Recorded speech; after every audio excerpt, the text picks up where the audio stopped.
en vigor. Este requerimiento, que se produce al amparo del artículo 155 de nuestra Constitución, pretende ofrecer a los ciudadanos la claridad y seguridad que requiere una cuestión de tanta importancia. Es la respuesta que el señor Puigdemont dé a este requerimiento la que marcará el futuro de los acontecimientos en los próximos días. En su mano está volver a la legalidad y restablecer la normalidad institucional, como todo el mundo le está pidiendo, o prolongar un periodo de inestabilidad, tensiones y quiebra de la convivencia en Cataluña. Deseo fervientemente que acierte en su respuesta. Señorías, intentaré ser muy claro desde el primer momento. Nuestra democracia vive estos días uno de los momentos más graves de su historia reciente. No se trata de una disputa de competencias o de una diferencia entre administraciones. No estamos siquiera ante un problema de orden público. No es así. Lamentablemente, no es así. Lo que vivimos estos días en Cataluña, en España y en Europa nada tiene que ver con las diferencias políticas que cotidianamente se gestionan de forma democrática en los países democráticos. Estamos ante hechos, comportamientos y actitudes que superan en mucho la saludable controversia política propia de las sociedades civilizadas. Estamos ante el cuestionamiento y el desafío a requisitos previos a cualquier discusión política. Me refiero a principios como son el imperio de la ley, el Estado de Derecho o la ruptura deliberada de la concordia entre los ciudadanos. Estamos hablando, en definitiva, de un cuestionamiento sin precedentes a los ejes sobre los que se sustenta una sociedad democrática: la libertad, la pluralidad y la legalidad. Señorías, desde que recuperamos la democracia hace 40 años, los españoles hemos sabido encontrar en la diversidad de ideas, anhelos y proyectos un espacio para el acuerdo, donde los ciudadanos de todos los rincones de España nos sentimos representados. Ese acuerdo, plasmado en nuestra Constitución, une generaciones, territorios y personas en un proyecto común que nos ha convertido en uno de los mejores países del mundo. Esto es lo que se ha puesto en riesgo en los últimos tiempos. Señoras y señores diputados, los problemas que se viven en Cataluña, con toda su gravedad, no son más que la consecuencia inevitable de la crisis institucional que allí se ha venido gestando deliberada e irresponsablemente desde hace meses. Lo que ocurrió en los plenos del Parlamento los días 6 y 7 del pasado mes de septiembre ha sido el detonante de una escalada de radicalidad, desobediencia y tumultos de la que no existen precedentes en nuestra historia reciente.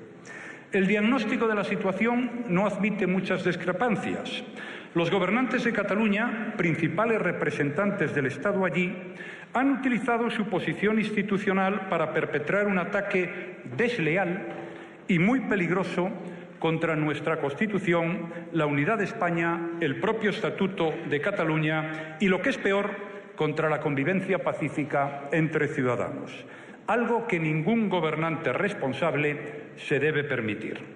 El pasado 1 de octubre, el Gobierno autonómico incumplió la ley, las sentencias de los tribunales, su propia legalidad y además soliviantó las calles para simular una legitimidad democrática de la que carecían sus decisiones. Quienes estamos presentes en este hemiciclo encarnamos el poder legislativo en representación de los ciudadanos. En nombre de los ciudadanos controlan ustedes la labor del Gobierno. Hacemos las leyes conforme a la Constitución y a la voluntad de los ciudadanos. Esa es la legitimidad democrática y frente a ella no existe legitimidad alternativa posible. Señorías, lo que hemos visto estos días en las calles de Cataluña, el desorden, la división entre catalanes y finalmente la huida de empresas, no son más que dramáticas consecuencias de la violación de la ley. Es la ley la que nos permite vivir civilizadamente, la que ampara los derechos de todos, la que defiende al débil, la que delimita los cauces de la convivencia en armonía. Cuando falla la ley, triunfa la arbitrariedad, se abre paso el abuso, la injusticia, se pisotean los derechos y desaparece la concordia. Somos libres cuando todos nos sometemos a la ley y perdemos esa libertad cuando la ley deja de ampararnos. Por eso, lo que no es legal no es democrático. A lo largo de esta intervención me propongo explicar los pormenores de lo ocurrido y de la respuesta del Gobierno. Ya les adelanto que lo fundamental es que ese referéndum ilegal, ideado para volar nuestra Constitución, la unidad de España y el propio Estatuto de Cataluña, ha fracasado rotundamente, tal y como certificó la semana pasada la Junta Electoral Central. En consecuencia, ningún supuesto resultado de ese referéndum ilegal y fraudulento puede ser esgrimido como argumento para legitimar ninguna decisión política y mucho menos la independencia de Cataluña. A ello me referiré con detalle a lo largo de esta intervención. Escucharé también con mucha atención las propuestas que tengan a bien realizar y sus aportaciones a un debate que, como todos hemos podido comprobar estos días, afecta al nervio más profundo de la sociedad catalana y del conjunto de la sociedad española. Los catalanes y el conjunto de los españoles están viviendo los acontecimientos de estos días con inquietud y con zozobra. Todos tenemos la obligación de contribuir a mitigar ese desasosiego con serenidad, defendiendo nuestras normas de convivencia y nuestros valores, entre ellos el respeto a la verdad. Señorías, el pasado 1 de octubre, el Gobierno de la Generalitat de Cataluña pretendió llevar a cabo un referéndum ilegal. No fue una acción ni inocente, ni espontánea, ni democrática. Fue el último episodio de una estrategia política destinada a imponer al conjunto de la sociedad catalana y a todos los españoles una independencia que pocos quieren y a nadie conviene. Para saber cómo hemos llegado hasta aquí, conviene enmarcar esta fecha en su contexto. Para entender lo que ha pasado y para evitar que vuelva a suceder en el futuro, sobre todo, tendríamos que remontarnos a 2012. En aquel momento la economía española atravesaba un momento crítico porque se encontraba al borde del rescate y todas las comunidades autónomas tenían graves dificultades. Cataluña no era una excepción, en realidad era la que estaba en peor situación.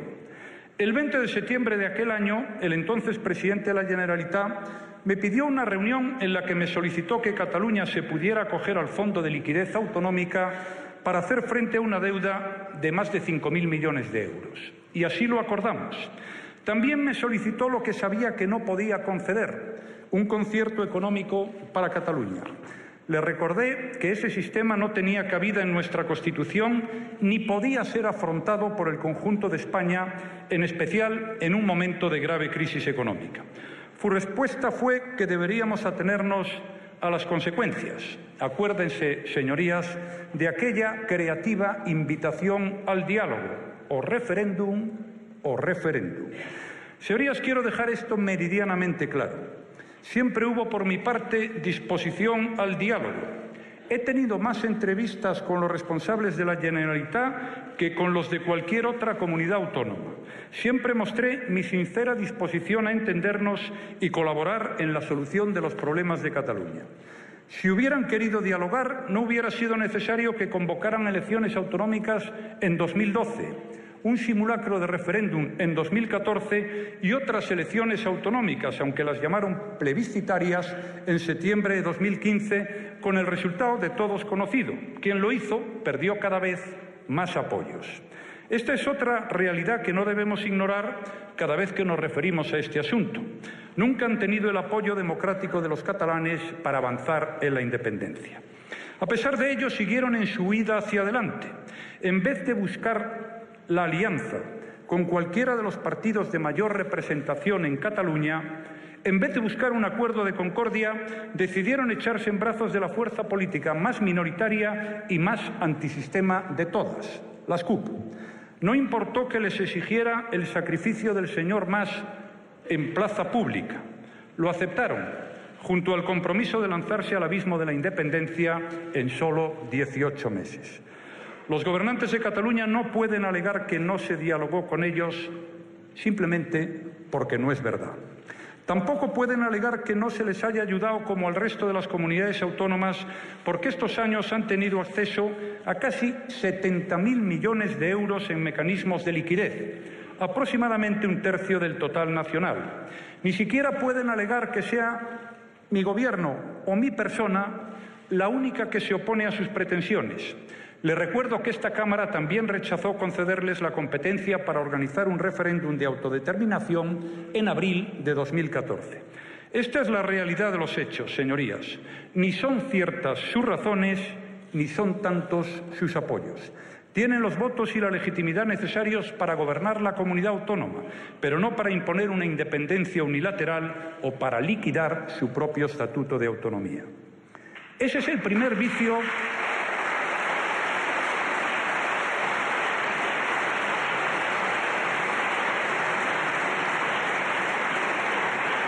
Ese es el primer vicio antidemocrático de toda esta operación. Responde a una estrategia deliberada para separar a Cataluña de España en contra de la mayoría de los catalanes y del conjunto de los españoles, que no olvidemos son los únicos competentes para decidir sobre esta cuestión. Un plan, como digo, antidemocrático desde su origen, pero también por sus métodos y en sus consecuencias. Prueba de ello es lo que ocurrió en el Parlamento de Cataluña el día 6 de septiembre. Aquello no fue una sesión ordinaria, sino un debate fraudulento, un acto de insumisión en el que se desobedeció la suspensión del Tribunal Constitucional y se privó a los partidos de oposición de sus legítimos derechos. Se atacó nuestra Constitución, también las normas e instituciones de autogobierno de Cataluña y el propio Estatuto, varios de cuyos preceptos se violaron en la sesión del día 6 y que resultó definitivamente liquidado en la sesión del día 7 con la aprobación de la Ley de Transitoriedad. Si algún desavisado aún no había percibido la verdadera naturaleza autoritaria y excluyente que lidera las instituciones catalanas, en esas fechas quedó meridianamente claro. Para imponer su proyecto necesitan azuzar a unos catalanes contra otros, acosar al discrepante e imponer una uniformidad que no existe. En otras palabras, pasar por encima de todo lo que constituye el ejercicio deliberativo e incluyente que define un régimen democrático. Señorías, ante este golpe a nuestro modelo de convivencia, la respuesta del Estado ha sido ajustada a derecho, proporcionada e integral. Gracias a la actuación conjunta de todas las instituciones, se pudo desactivar la organización logística del referéndum de autodeterminación antes de que éste se produjera. El día 27 de septiembre, la Comisión de Venecia ya certificó que la pretendida consulta no cumplía los estándares exigidos por el Consejo de Europa. Con posterioridad a la jornada del domingo, la Junta Electoral Central, en un acuerdo adoptado por unanimidad, confirmó que el referéndum de autodeterminación no había existido porque carecía de las garantías de objetividad y transparencia en su desarrollo, escrutinio y control, y que, por lo tanto, ningún resultado podría admitirse del mismo. Eso, señorías, no ocurrió por casualidad, sino por la acción sistemática de todos los poderes del Estado que privaron a la convocatoria de cualquier tipo de legitimidad. Les recuerdo algunos de estos elementos. La legalidad. La ley reguladora del referéndum y los decretos de convocatoria fueron suspendidos por el Tribunal Constitucional. También el decreto de normas complementarias y la constitución de la sindicatura electoral. A mayor abundamiento, el propio Boletín Oficial de la Generalitat publicó el 18 de septiembre la suspensión del mismo. La sindicatura electoral. Todos los miembros de la sindicatura electoral renunciaron después de que el Tribunal Constitucional les apercibiera con multas coercitivas. Su renuncia se ha publicado en el BOE. Papeletas y cualquier otra documentación oficial. La Guardia Civil, siguiendo instrucciones judiciales, se incautó de más de 10 millones de papeletas, las actas de constitución de las mesas, el listado de votantes y las actas de escrutinio. Mesas electorales.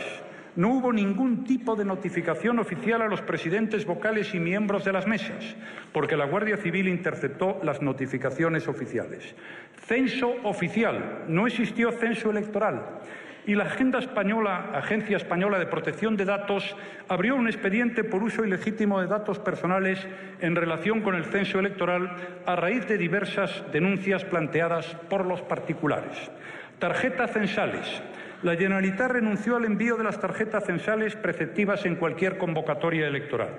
Administración electoral. El Govern cesó al máximo responsable de la misma para intentar eludir la multa coercitiva de 12.000 euros diarios impuesta por el Tribunal Constitucional. Señorías, no existían representantes de la Administración que velaran por la neutralidad. ANC, Òmnium Cultural y otras asociaciones fueron tanto los promotores del referéndum como los encargados de vigilarlo. Y por si todo esto no fuera suficiente, el mismo día 1 y de buena mañana cambiaron sus reglas de juego de forma inesperada. Dijeron: vote usted donde quiera y cuantas veces le venga en gana. No se preocupe por el resultado, ya que está escrito de antemano. Señorías,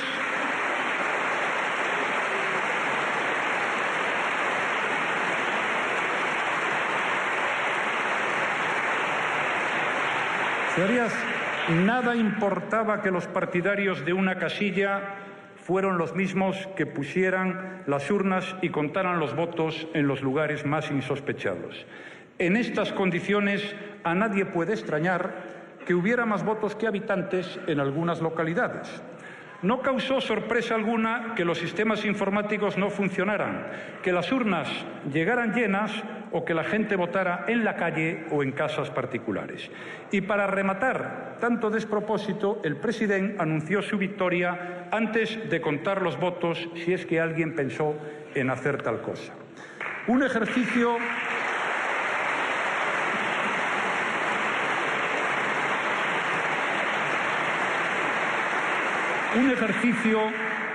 como pueden comprobar, que no resiste la más elemental prueba de transparencia, neutralidad y control de veracidad del resultado. Y así lo ha ratificado la Junta Electoral Central. Señorías, no existe un solo país en el mundo que se haya tomado mínimamente en serio lo que vivimos el pasado 1 de octubre. Quiero subrayar que el Estado ha actuado como lo habría hecho cualquier país democrático. Actuar frente a quien incumple la ley es proteger los derechos de todos. Por ello, debo agradecer en nombre de todos los españoles a quienes de manera ejemplar y en condiciones muy difíciles han cumplido con su deber en la defensa del bien común. Me refiero a los jueces, fiscales, pero también a la policía y Guardia Civil,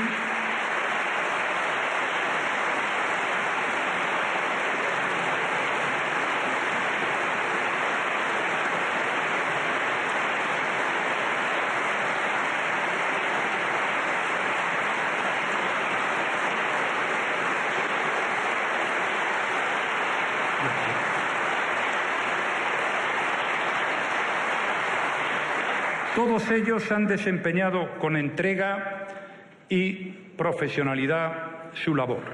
Se ha incautado material, se han hecho registros, se han planteado denuncias, se han citado autoridades públicas y todo de acuerdo con las garantías democráticas de nuestro Estado de Derecho.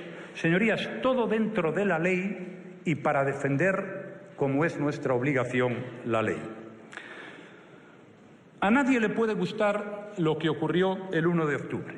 Nadie puede sentirse feliz o satisfecho, ni de la imagen que se dio, ni de la farsa de las votaciones, ni de las burdas manipulaciones que ese día se vertieron contra policía y Guardia Civil. Nada de eso debió de haber ocurrido, pero los únicos responsables, conviene no olvidarlo, son aquellos que se empeñaron en mantener esa convocatoria a sabiendas de que era absolutamente inviable.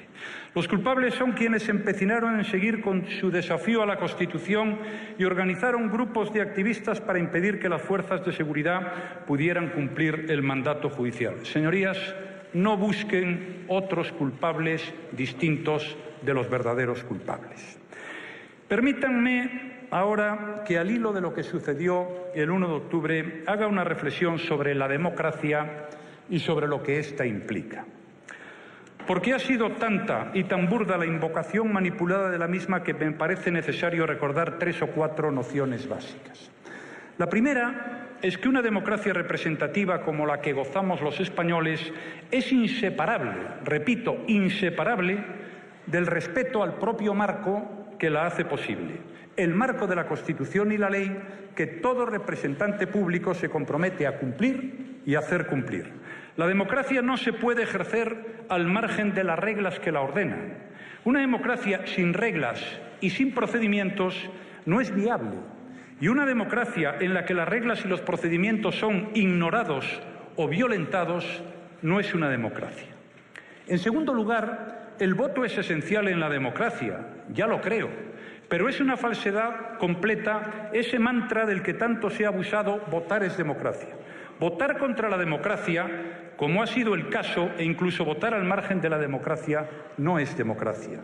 Y en este caso concreto, ninguna de las reglas que vinculan el voto con la democracia se han cumplido. La farsa del pasado 1 de octubre no fue un ejercicio democrático, fue un ejercicio contra la democracia. Y todo lo que ha ocurrido después de esa jornada no ha sido más que las consecuencias inevitables de esa quiebra de la legalidad. Señorías, durante estos 40 años, nuestra vida en común ha sido, en términos generales, tan pacífica y tan democrática que el reconocimiento de los fundamentos básicos de nuestra concordia cívica pudieron llegar a parecernos una rutina, un conjunto de frases hechas o, lo que es peor, un conjunto de frases huecas. Sin embargo, a la luz de los acontecimientos de estos días, todos hemos recuperado la percepción exacta del alcance y de la importancia de esos valores. La gestión eficiente y pacífica de la complejidad de intereses que caracteriza la convivencia de un país avanzado exige un diálogo pactado y permanente bajo la cobertura cotidiana de la ley.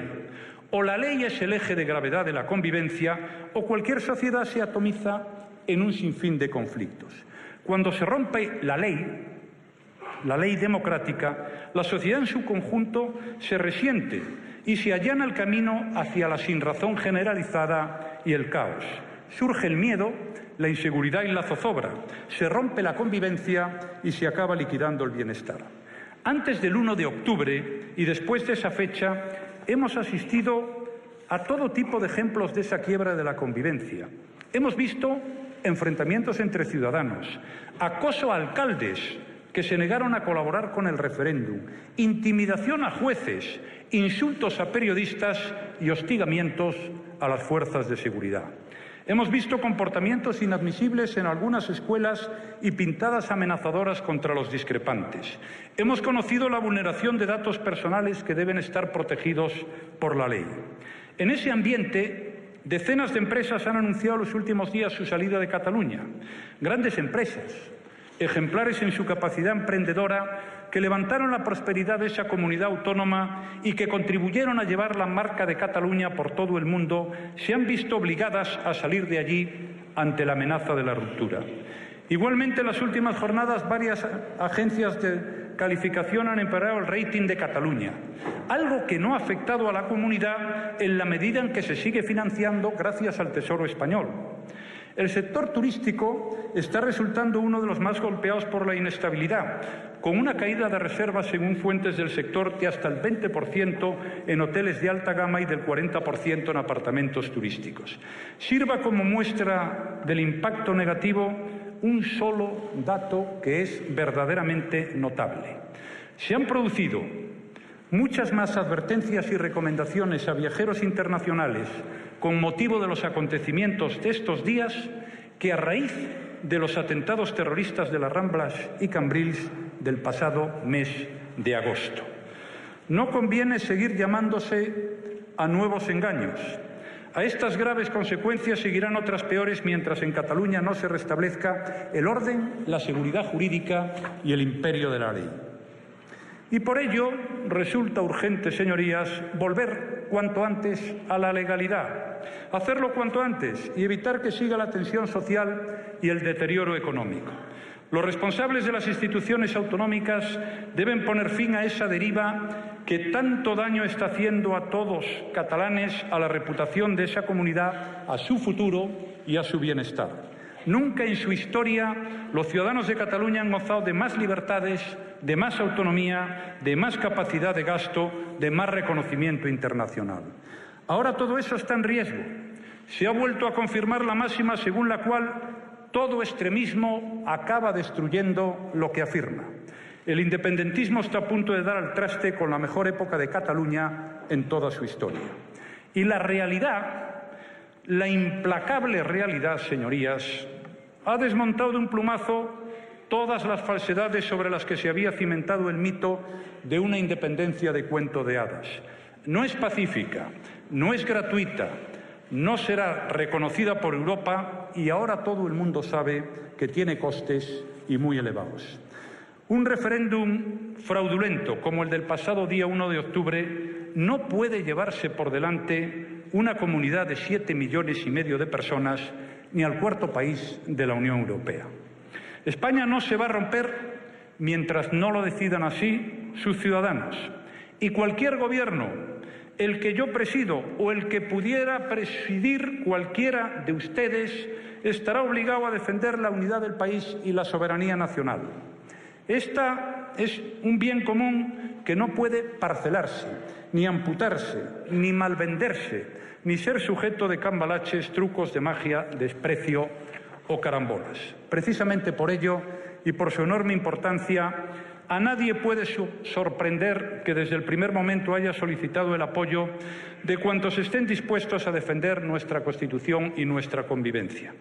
He reclamado un apoyo responsable y generoso, porque están siendo amenazados valores que a todos nos importan, valores que compartimos y que hemos situado muy por encima de nuestras diferencias.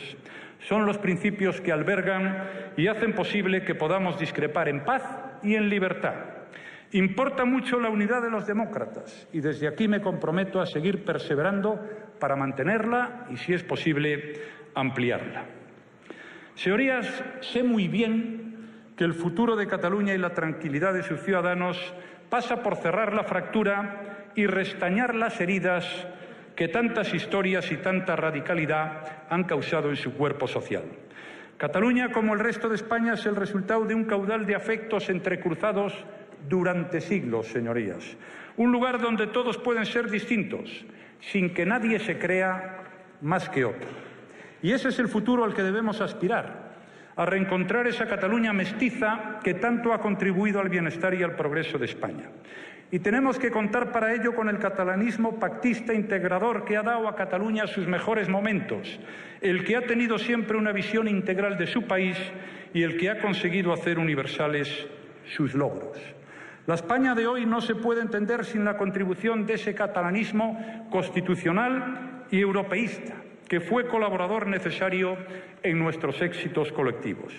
Y lo digo con pleno conocimiento porque yo participé directamente en algunos acuerdos fraguados durante una etapa de cooperación leal que hoy todos echamos de menos.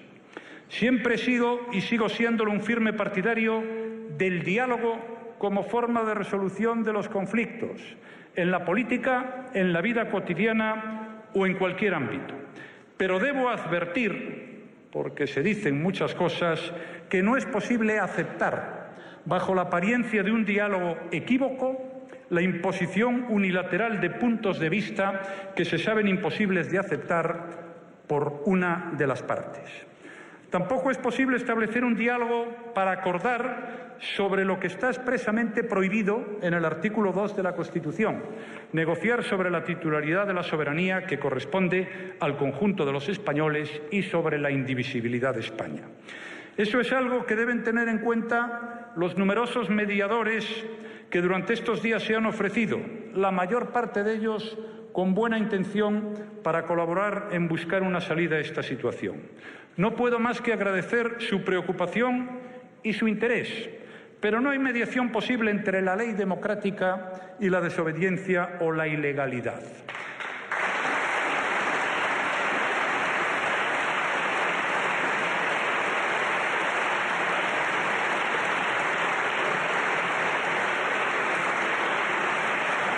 Señorías, aquí no estamos dilucidando diferencias de interpretación de la Constitución, de las leyes del Estado, del Estatut de Cataluña.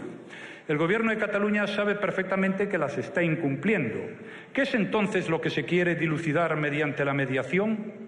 ¿Que un tercero le diga al Gobierno de la Nación que abandone su deber de cumplir y hacer cumplir la Constitución y las leyes? ¿Que se dé carta de naturaleza a la actuación desleal del Gobierno catalán? ¿Que se reconozca un derecho que no existe? Señorías, el enredo que se ha montado en torno a un supuesto derecho a decidir y que mucha gente ha creído de buena fe es en realidad una manera tramposa de invocar un derecho de autodeterminación que ninguna constitución democrática contempla. Repito, ninguna constitución democrática contempla. Las Naciones Unidas, cuyas resoluciones se invocan de forma parcial e interesada, no reconoce ese derecho sino a los pueblos sujetos a dominación colonial y, por el contrario, sostiene, y cito textualmente, que todo intento encaminado a quebrantar total o parcialmente la unidad nacional y la integridad territorial de un país es incompatible, repito, señorías, incompatible con los propósitos y principios de la Carta de Naciones Unidas. Dicho más llanamente, es falsa y contraria a cualquier norma de derecho internacional la invocación de un derecho a decidir que no existe en un país democrático que respeta el derecho internacional y que es un miembro activo de la comunidad internacional y una de las democracias más completas del mundo. Señorías, ¿se puede dialogar en una situación como esta? Sin duda. Se puede dialogar sobre la cantidad y calidad de los servicios públicos, sobre su financiación, sobre el perfeccionamiento del autogobierno, sobre cómo combinar la eficiencia y la solidaridad, sobre la rendición de cuentas. Se puede mejorar el marco de convivencia, sin duda, entre todos y en el marco de los organismos existentes. En primer lugar, la Conferencia de Presidentes, a la que el Gobierno de la Generalitat no ha tenido a bien comparecer, y en todos los demás organismos de coordinación sectorial. Bilateralmente, por supuesto, también en el marco de los distintos recursos que para ello existen. Y en este Parlamento, sin duda, también se puede dialogar. Se puede hablar de todo lo que la Constitución y las leyes permiten hablar y con todos los que estén dispuestos a hablar. Incluso se puede plantear la propia reforma de la Constitución. Esta dista mucho de ser una ley perpetua ni tiene pretensión de serlo. En absoluto. Todas y cada una de sus determinaciones, incluidos sus preceptos más esenciales, pueden ser modificadas. Y esa aspiración está reconocida y amparada por la propia norma. También la Constitución se puede modificar, pero solo a través de las reglas y de los procedimientos previstos para ello. En una democracia deliberativa como la nuestra, todo es susceptible de ser dialogado, pero recordemos, el diálogo es lo opuesto a pretender avanzar por la vía de la ilegalidad, la amenaza o los hechos consumados. Y termino ya, señorías. Hago mías las palabras del rey don Felipe en su intervención del pasado día 3 de octubre. Saldremos adelante porque creemos en nuestro país y nos sentimos orgullosos de lo que somos, porque nuestros principios democráticos son fuertes, son sólidos, y lo son porque están basados en el deseo de millones de españoles de convivir en paz y en libertad. El Gobierno seguirá cumpliendo con su obligación de defender la ley y la unidad de España. Lo hará buscando siempre el principio fundamental de recuperar la concordia y la paz social, porque todos somos hijos del mismo sol y tributarios del mismo río.